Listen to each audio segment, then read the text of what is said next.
Estoy hablando, y la aprecio mucho, le dije con Luisa María Alcalde, presidente del Comité Ejecutivo Nacional de Morena, después de la jornada electoral del domingo, ya hablamos de Durango, ya hablamos de Veracruz, la elección del Poder Judicial.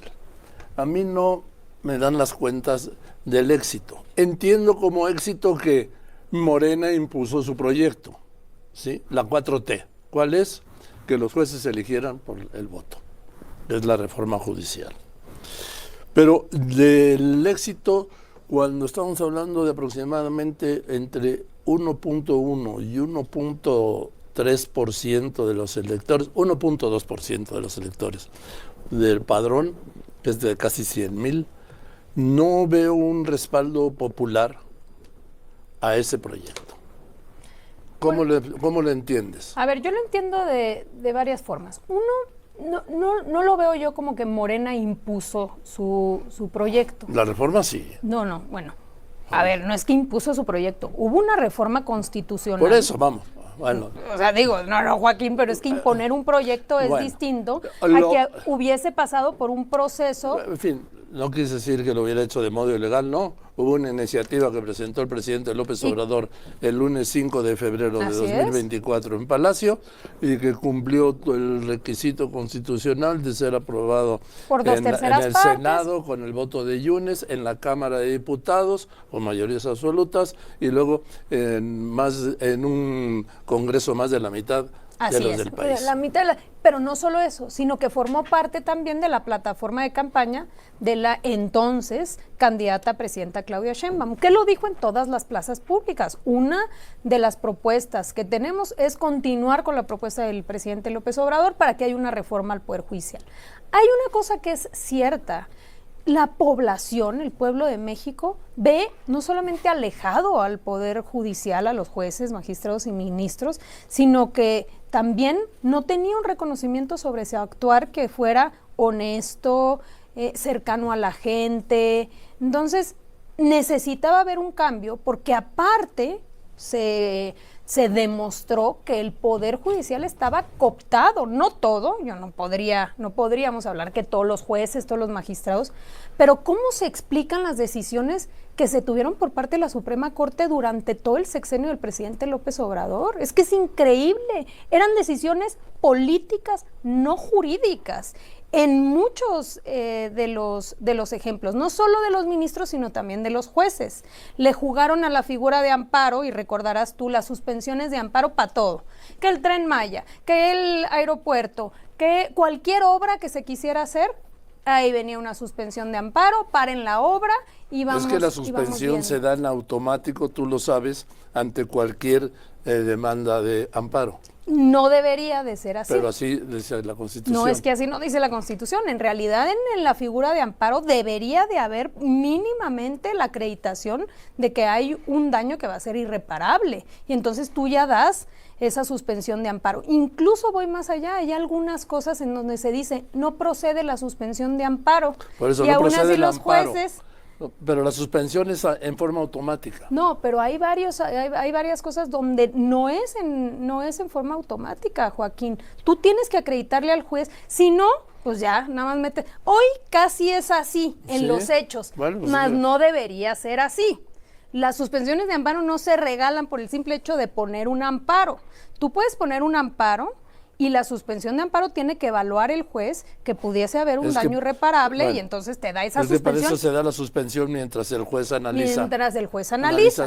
Pero si no va a haber un daño, pues no debería de dar una suspensión. Bueno. No solo eso, tendría que evaluar otras cosas como por ejemplo que haya pues realmente un daño irreparable o una afectación por encima de la población. Bien, entonces digamos, yo a lo que quiero ir es que en efecto debía haber una reforma por parte, se necesitaba una reforma al Poder Judicial y se toma la decisión en esta propuesta de que era muy importante que el pueblo se involucrara y que en este poder también se pudiera legitimar a partir de un voto popular.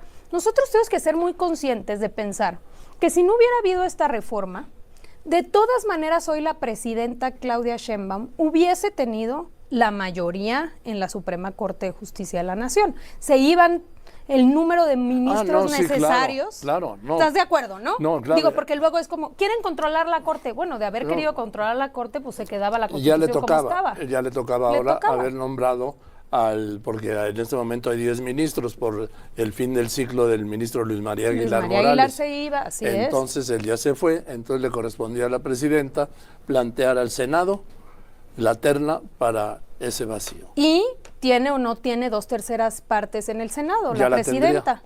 Entonces, si ya ella hubiese querido, hubiera apuntado con su dedo presidencial. Partes, hubiera tenido el grupo de bloqueo.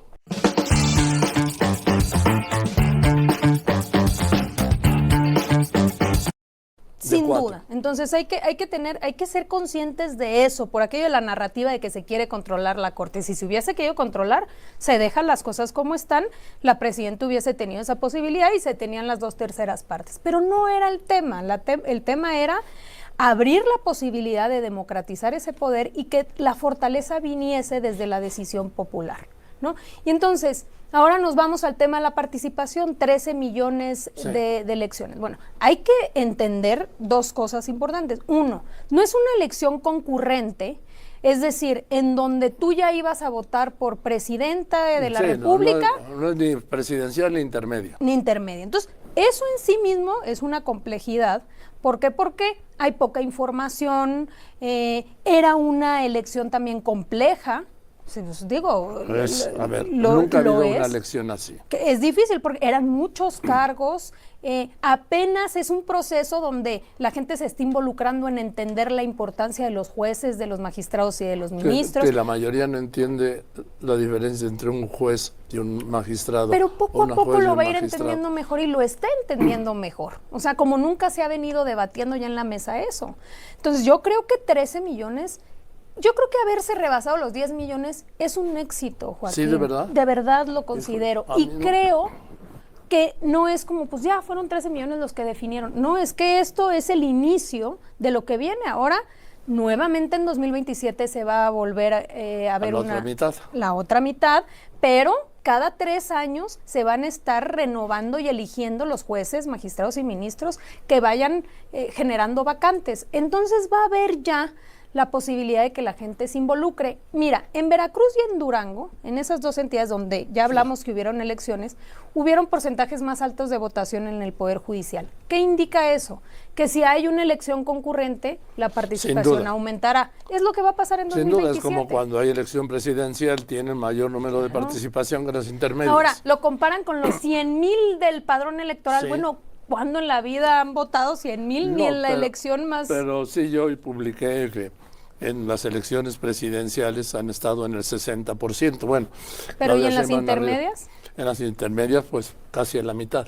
Por eso. Pero entonces... en fin, para mí, la verdad que para hacer una demanda popular, un mandato popular, me parece que 1.2 de cada ciudadano. Pero no es 1.2, sino 13%. Bueno, 13%, 13 millones. 13 millones. El 13% contra el 60% presidencial y el 30%, vamos a ponerle de promedio intermedio, es muy bajo.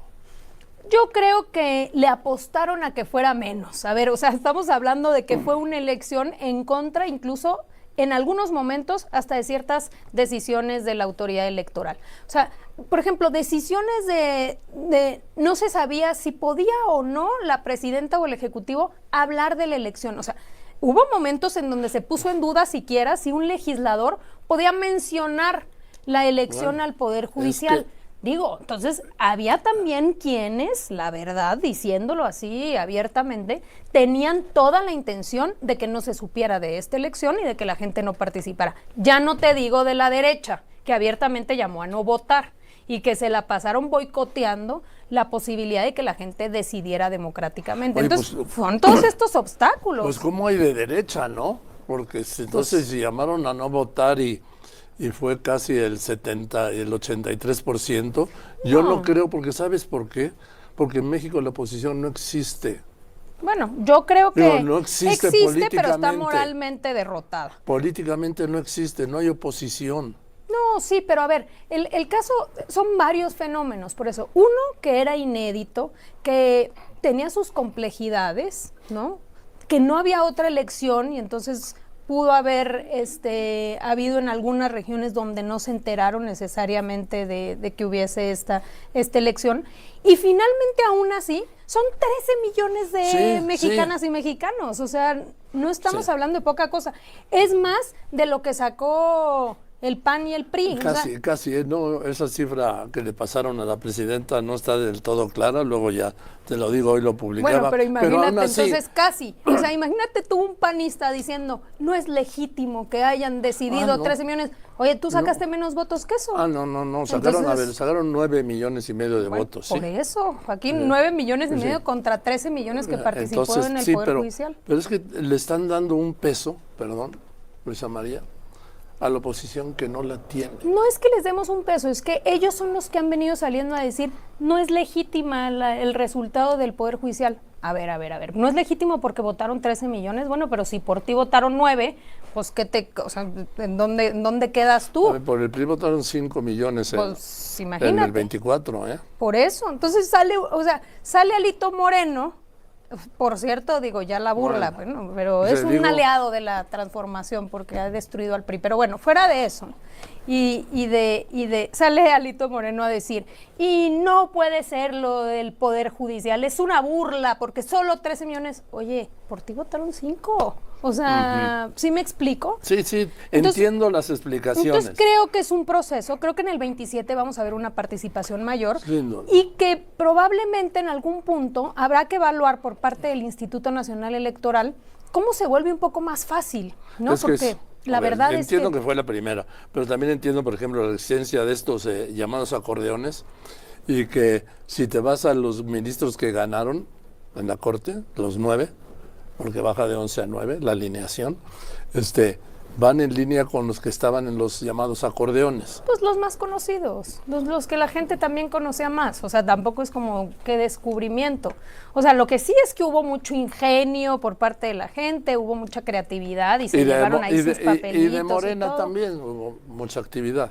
No, a ver, en Morena hay gente muy informada, muy politizada, que no se le va una, la verdad, o sea, y es de las, yo te lo digo, lo he visto en todo el país, es de la gente más informada y también más crítica, y por supuesto que hizo su tarea. A ver, pues hubo muchísima gente que se puso a investigar, creo que muchos, incluso también de medios de comunicación, ayudaron a que se conocieran y se fueron perfilando mujeres y hombres más conocidos que otros, sin lugar a dudas, que me parece que hoy son los que ganaron. Ahora, va a haber, o sea, simplemente el hecho de quién va a ser el próximo presidente de la Corte es un simbolismo y es, digamos, es un símbolo de cuál es el cambio que vamos a vivir ahora, ¿no? O sea, ¿cuál es esa nueva conformación de la Corte donde el presidente es un presidente indígena que tiene toda la vida luchando por los derechos